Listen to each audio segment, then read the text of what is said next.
안녕하세요. 사연을 부탁해입니다. 오늘의 사연을 소개하겠습니다. 어느 날 퇴근 후 집에 들어가자마자 엄마를 불렀습니다. 엄마, 나 배고파. 오늘 반찬은 뭐야? 그냥 라면이나 끓여 먹어. 라면? 내 귀중한 저녁 한 끼를 그냥 라면으로 때우기엔 너무 아깝단 말이야. 라고 투덜대며 주방으로 들어갔는데요. 홀로 식탁에 앉아서 엄마가 소주를 마시고 있었습니다. 엄마, 지금 혼자 소주 마시고 있는 거야? 뭐야, 벌써 반병이나 마셨어? 오늘은 그냥 소주 한잔 하고 싶어서 그래.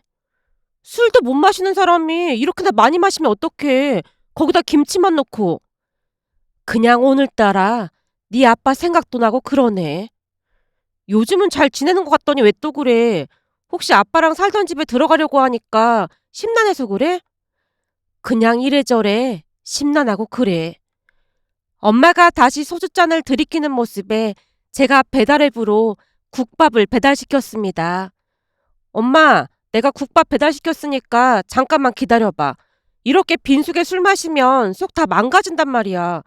더군다나 술도 못 마시는 사람이 도대체 무슨 일이야? 혹시 오늘 집 공사하면서 무슨 일 있었던 거야? 제가 걱정스런 표정으로 엄마를 바라봤는데요. 사실 몇 년 전 아빠가 교통사고로 갑자기 돌아가신 뒤 기존에 살던 집을 전세 주고 우리는 따로 작은 집을 구해서 둘이 살고 있습니다. 갑작스런 사고는 우리의 삶을 뒤흔들어 놓고도 남았는데요. 부모님 두 분 사이가 워낙 좋았던지라 엄마의 충격은 이루 말할 수가 없었습니다. 아빠는 세상에 그런 사람이 또 없다고 할 정도로 다정하고 좋은 남편이자 아빠였습니다. 그런 아빠를 하루아침에 떠나보냈으니 우리 모녀의 삶이 통째로 뒤흔들릴 수밖에요. 저 또한 너무나 큰 충격을 받았지만 엄마가 더 위태로워 보였기에 제 아픔은 우선 뒤로 한 채 엄마를 챙길 수밖에 없었습니다. 엄마가 정신과 치료를 받을 정도로 정말 심각한 상태였으니까요. 다행히 지방에 외삼촌과 숙모가 계셔서 엄마는 당분간 외삼촌 집에서 지내면서 건강을 회복해 갔습니다. 제가 출근하고 나면 엄마 홀로 집에 있어야 했는데 그러기에는 너무나 위태로워 보였으니까요. 그래도 시간이 약이라고 했던가요? 그나마 다행이었던 것은 외삼촌 집에서 생활을 하면서 조금씩 호전돼가는 모습이었습니다. 그렇게 5개월쯤이 지나서 다시 집으로 돌아왔는데요. 하지만 또 다른 문제가 기다리고 있었습니다. 평생을 아빠와 함께한 그 공간을 엄마가 많이 버거워했습니다. 결국 우리는 큰 결심을 한 채 기존 살던 집을 전세 주고 따로 작은 집을 구했어요. 그렇게 또다시 시간이 흘렀는데요. 어느 날 엄마가 큰 결심을 한 듯 말을 꺼냈어요. 이제 몇 년 지나기도 했고 우리 집으로 돌아갈까? 난 여기도 괜찮은 것 같은데 혹시 엄마는 불편한 거야? 그런 건 아닌데 너 이번에 이직한 곳이 집에서 가까운 곳이잖아. 그러니 우리 집으로 돌아가는 게 맞지. 아무래도 세입자한테 미리 말을 해줘야 하니까 빨리 결정을 하는 게 좋을 것 같아. 세입자 전세 만기가 되어가긴 하는구나. 엄마 괜찮겠어? 그 집 갈 때마다 아빠 생각난다고 힘들어했잖아. 그래도 평생 이렇게 살 수는 없는 노릇이잖아. 거기다 이사 가면 네가 훨씬 편해지기도 하고 말이야. 그러면 나야 좋긴 한데 엄마가 걱정돼서 그렇지. 그동안 마음고생이 얼마나 심했는지 다 지켜봤던지라 제 마음도 무거울 수밖에 없었습니다. 하지만 엄마가 입가에 미소를 머금은 채 대답했어요. 이제는 시간도 꽤 지나서 괜찮아. 요즘은 네 아빠가 꿈에 나오지도 않는 거 보니 진짜 멀리 간 모양이야. 그럼 그동안은 계속 꿈에 나왔단 말이야? 나는 한 번도 안 나오던데. 한 달에 몇 번씩 꿈에 나오더니 이제는 강간무소식이야. 엄마가 살만해졌다고 생각하고 멀리 떠나갔나 봐. 네가 그 근처로 이직한 것도 그렇고 왠지 모르게 다시 집에 들어가야 할 것 같은 생각이 들어.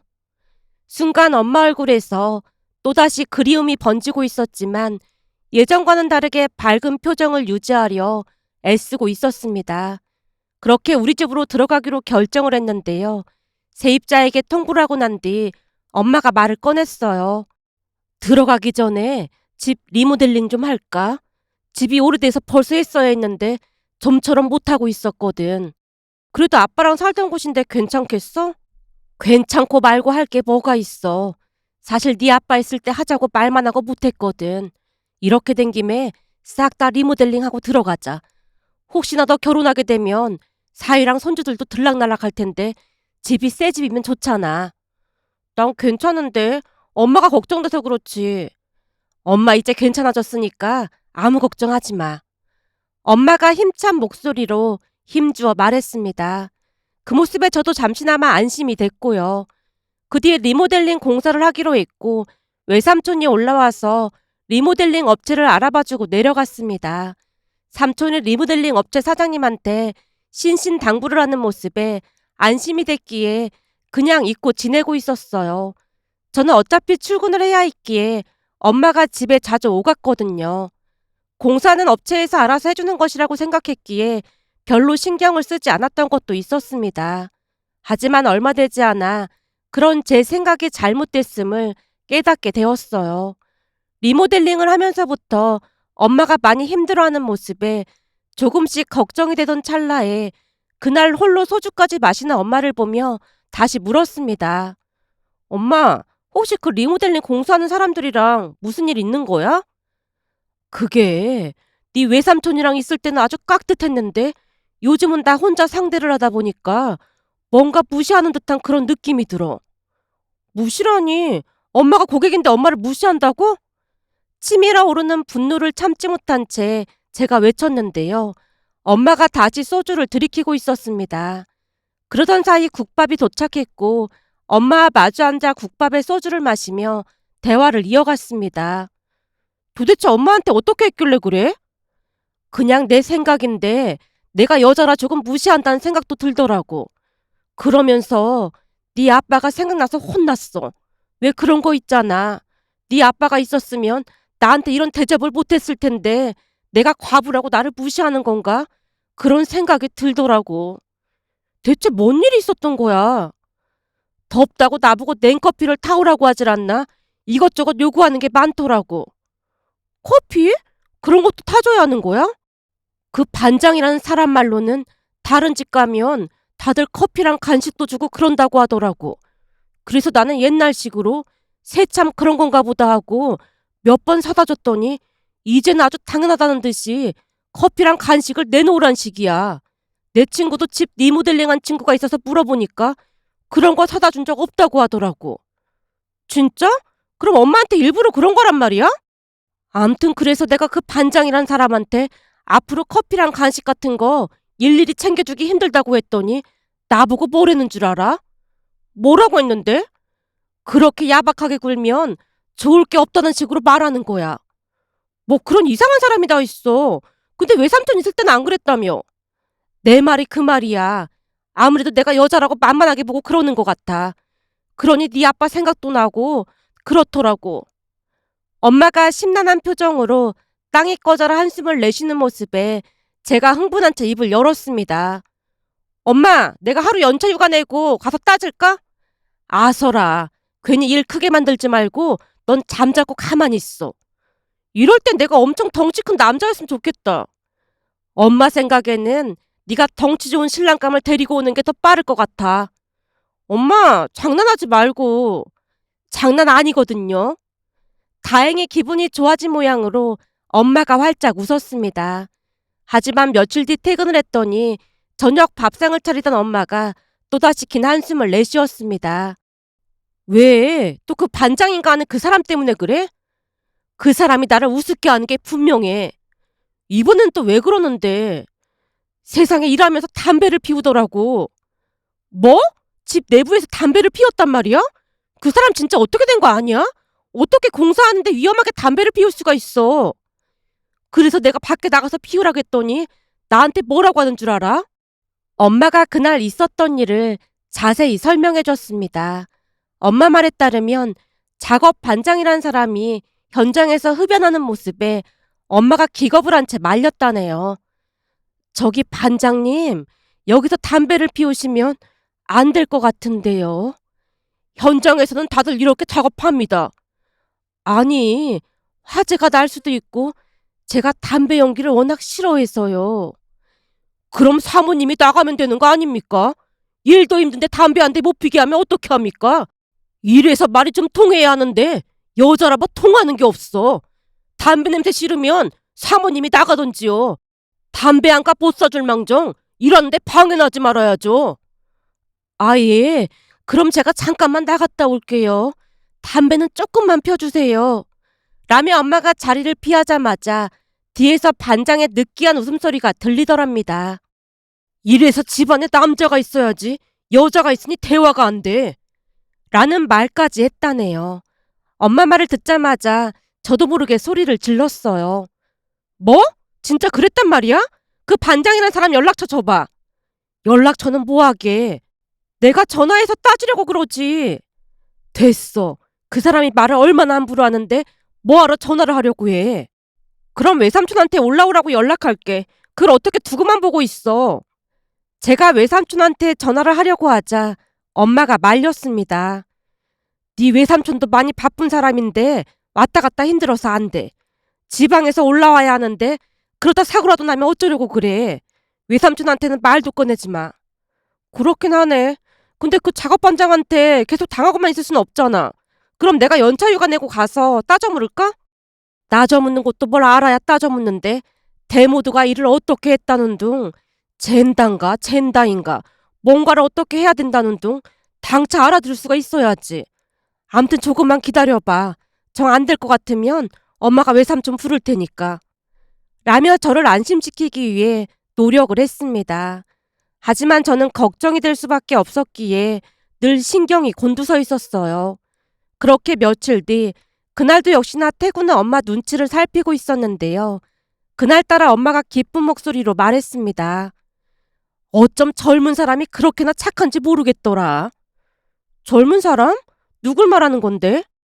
아니, 우리 집 리모델링 해주는 작업자 중에 젊은 사람이 한 명 있는데 사람이 어찌나 싹싹한지 몰라. 그런 사람이 왜 그 반장 밑에서 일을 하고 있는지 모르겠더라니까. 나중에 밥이나 한번 사줘야겠어. 왜? 오늘 또 무슨 일 있었던 거야? 세상에나 그 젊은 사람이 아침에 나를 보더니 공사하는 사람들 다 퇴근하면 단둘이 잠깐만 얘기를 하자는 거야. 엄마랑 단둘이? 그건 좀 무서운 거 아니야? 근데 사람이 워낙 선하게 생겼다 보니까 뭐 무섭거나 그렇진 않더라고. 엄마도 이 나이까지 살았는데 그 정도는 구별할 수 있거든. 왠지 모르게 나를 도와주려고 하는 것 같더라고. 진짜? 그래서 둘만 만난 거야? 일 끝내고 갈 시간 되니까 그 젊은 사람이 다른 일 하는 신용을 하면서 다른 사람들 보고 먼저 가라고 하더라고. 사람들이 다 빠져나가니까 그 사람이 나한테 뭐라고 했냐면 라며 엄마가 자세한 이야기를 해줬는데요. 사람들이 다 빠져나가고 엄마와 젊은 남자 단 둘이만 남게 되자 남자가 엄마에게 말을 했다네요. 사모님, 제가 웬만하면 끼어들고 싶지 않았는데 작업반장님이 너무 도를 넘는 행동을 하는 것 같아서 도저히 두고 볼 수가 없어서요. 네, 그렇잖아도 반장님이 너무 윽박지르고 그래서 저도 많이 불편하긴 하더라고요. 제가 주제넘게 한마디만 하자면 누가 보더라도 사모님이 인격적으로 훌륭하시고 좋은 분인 건 알겠는데 지금 이건 비즈니스로 사모님이 작업반장한테 돈을 주고 일을 맡긴 겁니다. 제 말이 맞죠? 예, 그렇긴 하죠. 그럼 지금부터 제 말 잘 들으세요. 지금 여기서는 사모님이 갑이고 작업반장이 을인 겁니다. 근데 지금 사모님은 마치 을처럼 행동을 하고 계신 겁니다. 물론 그렇다고 해서 아무 이유 없이 갑질을 하라거나 그러라는 건 아닙니다. 제가 인테리어도 잘 모르고 반장님 성격이 너무 세서 뭐라고 말도 못하겠어요. 엄마가 잔뜩 겁먹은 표정으로 대답했다는데요. 제가 그 반장 성격 잘 아는데 사모님처럼 그렇게 행동하시면 사람 우습게 보고 무조건 무시부터 하는 사람입니다. 그러니까 절대 그렇게 행동하시면 안 됩니다. 비용 지불한 만큼 정당한 권리 행사를 하시라는 말씀입니다. 그럼 내가 어떻게 하면 될까요? 며칠 전에 보니까 반장이 추가 비용 어쩌고 저쩌고 하던데 그거 사모님한테 덤탱이 씌우려고 그러는 겁니다. 집주인인 사모님 의견도 구하지 않고 독단적으로 공사 진행하고 비용 청구하는 건 누가 봐도 잘못된 겁니다. 지금부터 제 말 잘 들으시고 이대로만 하시면 반장이 찍소리도 못할 겁니다. 라며 젊은 남자가 자세하게 설명을 했다네요. 순간 엄마가 남자에게 양해를 구하고 대화 내용을 녹음까지 했고요. 한참을 바라던 남자가 잠시 숨을 고른 뒤 다시 말을 이어갔다는데요. 만약 그런데도 삐딱하게 나가면 그냥 나가라고 하세요. 예? 지금 한창 공사 중인데 어떻게 나가라고 해요? 제가 잘 아는데 이거 법적으로 아무 문제 없는 상황이니까 일하기 싫으면 그냥 나가라고 하세요. 혹시 모르니까 휴대폰으로 녹음도 해놓고요. 그리고 저도 여기서 일한 지 꽤 돼서 아는 인테리어 업자 많으니까 그 반장 일 못하겠다고 나간다고 하면 제가 책임지고 사람 구해드릴게요. 사실 그 반장보다 실력 좋고 인성 좋은 분들도 진짜 많거든요. 그러니까 제 말은 좀 세게 나가시라는 말입니다. 그 사람은 조금이라도 약한 모습 보이면 함부로 하는 아주 질 나쁜 사람이거든요. 그러니까 저 믿고 세게 밀고 나가세요. 저런 사람들 때문에 우리 같은 사람들까지 욕먹는 게 아주 불쾌하거든요. 라며 젊은 남자가 열변을 토했다고 하네요. 그 말에 엄마가 고개를 끄덕이며 대답했고요. 아, 예, 알겠습니다. 사모님, 제가 몇 가지만 더 말씀드려도 될까요? 예? 그럼요.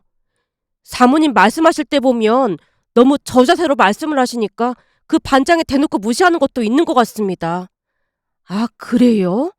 그래서 말인데 말씀하실 때 목소리를 2톤 정도 높이시고 딱딱 끊어서 단호하게 말씀하셔야 합니다. 그래야 약해 보이지가 않거든요. 그리고 말씀하실 때는 그 반장 눈을 똑바로 바라보고 절대로 감정을 내비치지 마시고 천천히 또박또박 힘주어 말씀하셔야 합니다. 아, 목소리 톤을 2톤 높이고 천천히 또박또박 상대방 응시하고 이렇게요? 네, 이게 처음부터 잘 되지는 않을 거예요. 그러니까 집에 가셔서 연습을 좀 많이 하셔야 할 겁니다. 알겠어요. 우리 딸이랑 같이 연습 좀 해봐야겠네요. 이렇게 좋은 말 많이 해줘서 정말 고마워요. 아닙니다. 보고 있자니 지방에 계신 우리 엄마도 생각나고 마음이 안 좋아서 말씀드린 것 뿐입니다. 그럼 파이팅입니다. 라며 남자가 짐을 챙겨서 조용히 나갔답니다. 그리고 그날 식사를 한 뒤 엄마가 저를 앉혀놓고 말했어요. 너 이거 잘 봐봐. 이게 뭔데? 이거 내가 예상 대화를 좀 만들어 봤거든? 예상 대화? 그래. 그 젊은이가 나한테 꼭 연습하고 오라고 했거든. 그러니까 오늘 밤새 연습하고 갈 참이야. 엄마가 알아들을 수 없는 용어까지 써가면서 설명을 하는 모습에 제가 종이에 적힌 대사를 읽었고 열심히 연습을 했는데요. 그 일은 결코 엄마에게는 쉬운 일이 아니었습니다. 그 바람에 몇 시간씩이나 연습을 해야 했고요. 그렇게 다음날 집에 갔더니 엄마가 통쾌한 목소리로 저를 불렀습니다. 딸, 얼른 와서 앉아봐. 내가 말이야 오늘 10년 묵은 채증이 다 내려간 것 같지 뭐니? 그럼 어제 연습한 대로 잘한 거구나? 그럼 내가 연습하느라 꼬박 밤을 새다시피 했잖니? 덕분에 나도 밤을 꼬박 샜잖아. 우선 내 말 좀 들어봐. 엄마가 저를 앉혀놓고 신나서 그날 있었던 일에 대해 말해줬습니다. 엄마 말에 따르면 그날 아침에 단단히 벼르고 공사 중인 집으로 갔다는데요. 사모님, 일 시작하기 전에 시원한 냉커피가 딱 준비돼 있어야 한다고 했지 않습니까? 반장님, 일 시작하기 전에 저랑 잠깐만 얘기 좀 하시죠. 예? 지금이요? 예, 제가 괜히 할 말이 있어서요. 엄마가 마치 금방이라도 불이 뿜어져 나올 것 같은 눈으로 반장이라는 사람을 뚫어져라 응시하며 또박또박 힘주어 말을 했다는데 순간 반장이 움찔하는 게 느껴지더랍니다. 갑자기 무슨 말을 하려고 하시는데요? 우선 이쪽으로 오세요. 엄마 말에 반장이 쭈뼛거리다 엄마 뒤를 따랐다는데요. 엄마가 반장에게 단도직입적으로 말을 꺼냈답니다. 제가 여기저기 알아보니 제 의견도 묻지 않고 단독으로 공사를 진행하다가 생긴 문제인데 왜 저보고 책임지라는 식으로 말을 하는 겁니까? 이건 반장님이 잘못한 게 맞다고 하던데요. 혹시 제가 남편도 없이 혼자 산다고 무시해도 된다고 생각해서 그런 겁니까? 예? 아니 무슨 그런 말이 있습니까? 그럼 대체 왜 그런 겁니까? 제 친한 지인 중에 인테리어 쪽 일을 하는 사람이 있는데 지방에 살아서 하는 수 없이 그쪽에 의뢰를 한 겁니다. 그 사람한테 물어보니 누구한테 책임이 있는지 명백하게 나왔지만 반장님 체면도 있고 하니까 내가 그동안 꼭 참고만 있었던 것뿐입니다. 근데 이런 식으로 하실 겁니까? 엄마가 반장을 뚫어져라 바라보며 한치의 흐트러짐도 없이 또박또박 말을 이어갔고 역시나 반장도 참지 않고 맞받아치더랍니다. 그렇게 잘 아는 사람이 있으면 그 사람한테 맡기면 되겠네요. 그 사람한테 사모님이 어떻게 설명했는지 모르겠지만 저는 이런 대우 받고 도저히 일 못하겠습니다. 못해요? 그럼 지금 일 그만두시겠다는 건가요? 예, 전 이런 대우 받고 더 이상 일 진행 못하겠습니다. 반장도 당황했던 모양으로 주머니에서 담배를 꺼내 물었다는데요. 엄마가 반장을 향해 날카로운 목소리로 말했다네요. 어디 남의 집에서 함부로 담배를 피우는 겁니까? 여기가 흡연실이에요? 순간 엄마 목소리가 쩌렁쩌렁 울렸고 일하던 사람들의 시선이 일제히 엄마와 반장에게 쏠렸다고 합니다. 그러자 머리끝까지 화가 난 반장도 지지 않고 소리쳤다네요. 담배 안 피면 될 거 아니에요. 우리 여기서 철수할 거니까 공사를 하던 말든 알아서 하세요. 예, 그 말 책임지셔야 할 겁니다. 알았으니까 당장 짐 챙겨서 나가세요. 엄마도 지지 않고 맞받아 쳤다는데요. 아마도 엄마가 꼬리를 내릴 줄 알았던 모양인데 오히려 엄마가 더욱 강하게 나가자 반장의 당황한 목소리로 물었다네요. 예? 나가라니요. 공사가 안 끝났는데 나가면 안 될 텐데요.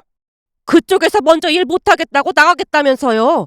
그러니까 당장 짐 싸서 나가세요. 나도 당신처럼 예의 없고 막무가내인 사람한테 일 못 맡깁니다. 분명히 말하지만 일 못하겠다고 철수한다고 한 건 내가 아니라 그쪽이 그런 겁니다. 여기 내가 녹음까지 다 해놨는데 이거 다 법적으로 쓰일 겁니다. 엄마가 주머니에서 휴대폰을 꺼내 보여주자 반장 얼굴이 샛노래졌다는데요. 그리고는 바로 꼬리를 내리더랍니다. 사모님, 무슨 오해가 있으셨던 모양인데 왜 이러세요? 제가 실수한 거 있으면 사과드릴 테니 부디 화 푸세요. 다시 한번 말하지만 그쪽이 먼저 공사 중단하고 철수하겠다고 한 거지 내가 먼저 나가라고 한 적은 없습니다. 암요, 다 제 잘못입니다. 제가 다 잘못했습니다. 그러니 공사 마무리하게 해주세요. 정말 죄송합니다. 라며 갑자기 반장이 저자세를 취하더랍니다. 그 뒤 반장은 마치 고양이 앞에 지마냥 엄마 앞에서 꼼짝도 못했다네요. 문제가 된 추가 공사 비용도 피해 없이 잘 마무리가 되었고요. 그날 엄마 얼굴이 어찌나 신바람이 나 보이던지 그제서야 안심이 됐습니다. 한참 동안 말하던 엄마가 다시 말을 이어갔어요. 그 젊은 사람 이름이 재원이래. 이재원. 이름까지 물어본 거야? 당연하지. 사람이 그렇게나 정직하고 예의가 바르더라니까. 그래서 내가 이것저것 물어봤더니 대학도 너랑 같은 대학 나왔더라고. 뭐? 성균관대 나왔대? 그래. 성균관대 나와서 대기업에 취업했다가 월급쟁이로 평생 그렇게 살 것 같아서 그만두고 뜻이 있어서 인테리어 쪽 일을 하고 있다잖니. 좀 특이하긴 하네. 내 동기들 보면 그런 일 힘들어서 피하기 일쑤거든. 그러니까 말이야. 사람이 보면 볼수록 참 괜찮더라니까. 엄마가 입이 닳도록 칭찬을 했습니다. 그 뒤에도 엄마는 재원 씨에게 이것저것 물어보기도 하고 많이 배우고 있었는데요. 어느 날은 엄마가 제게 부탁을 했어요. 저기 요즘 젊은 사람들이 좋아할 만한 음식점 예약 좀 해봐. 음식점은 왜? 재원이가 많이 도와줘서 맛있는 밥이나 한 끼 사주려고 하지. 내가 너무 귀찮게 하는 것 같아서 봉투에 돈을 좀 넣어서 줬더니 영 받질 않더라니까. 이제는 막 재원이라고 부르고 그러는 거야? 우리 둘이 엄청 친해졌거든. 암튼 돈을 안 받길래 내가 밥 한 번 산다고 했으니까 괜찮은 곳으로 예약 좀 해줘봐. 그리고 너도 같이 나간다고 했어. 뭐? 나도 같이? 내가 거길 왜 나가? 엄마를 그렇게 많이 도와줬는데 너도 당연히 나가서 감사 인사를 해야지. 딸이 엄마를 위해서 그 정도도 못 해줘? 라며 엄마가 압박 아닌 압박을 했습니다.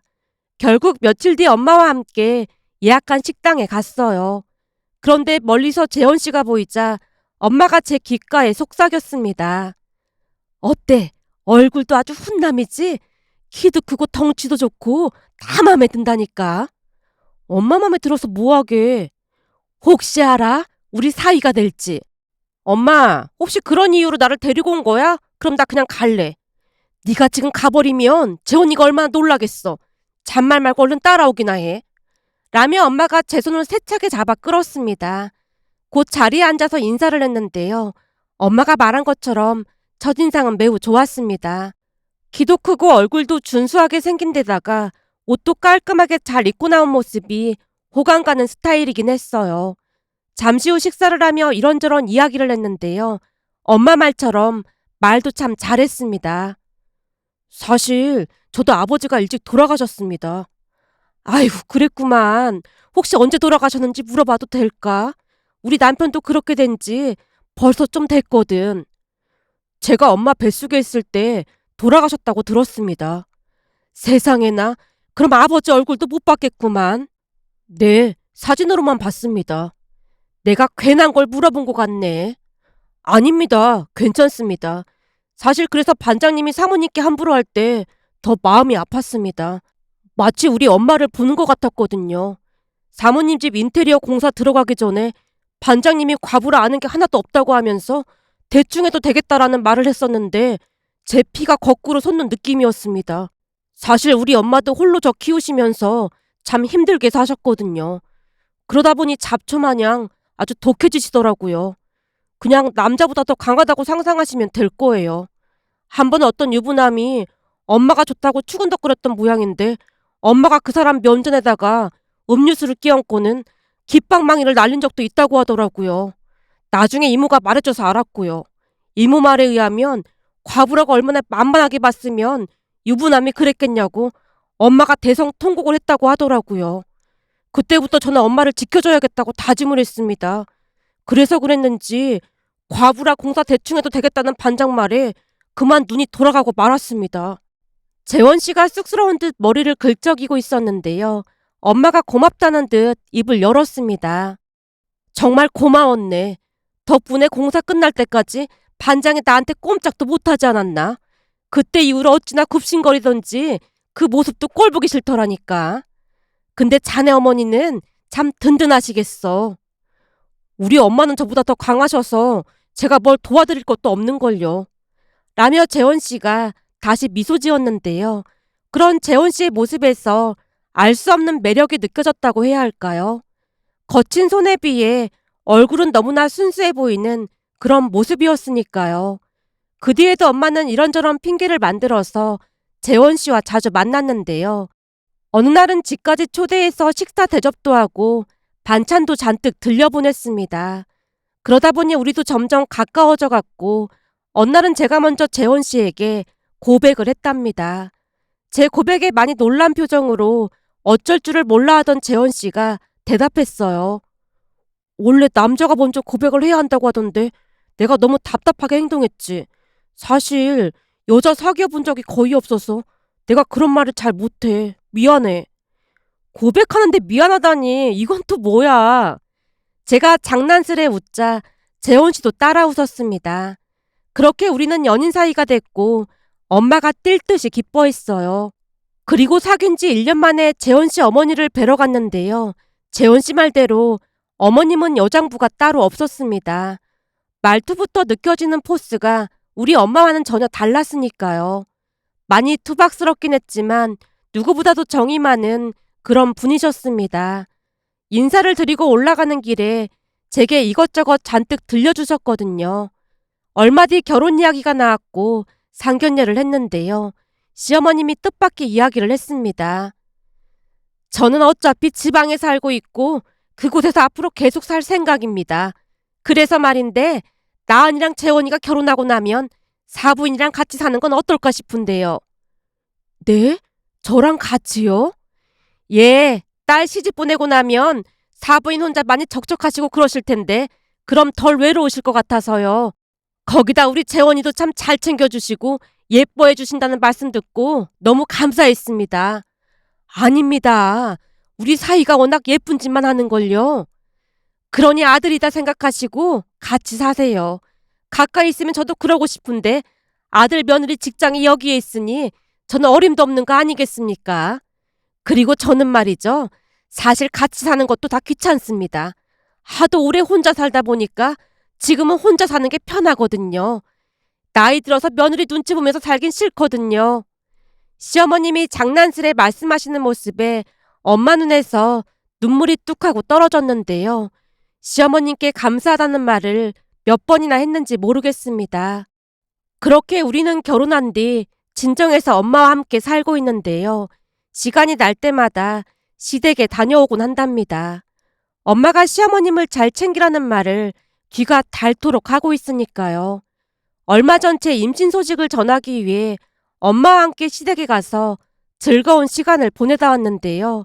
시어머님과 엄마가 파전에 막걸리를 마시며 밤새 대화하는 모습에 행복한 마음과 함께 감사한 마음이 들어 이렇게 글 남겨봅니다. 오늘의 사연은 여기까지였습니다. 즐겁게 보셨다면 구독, 좋아요 부탁드립니다. 고맙습니다.